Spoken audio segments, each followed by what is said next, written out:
আমরা আছি এখন ইবার কেয়ারের সামনে, যেখানে আজ ভোর ৬টার সময় সাবেক ৩বারের প্রধানমন্ত্রী বেগম খালেদা জিয়া ইন্তেকাল করেছেন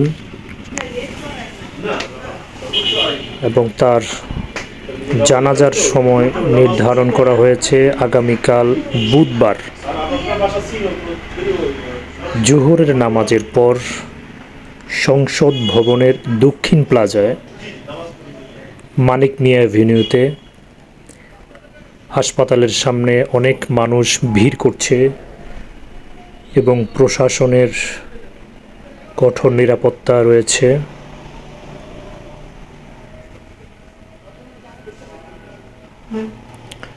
আজ বাংলাদেশের মানুষের জন্য এক শোকাবহ দিন।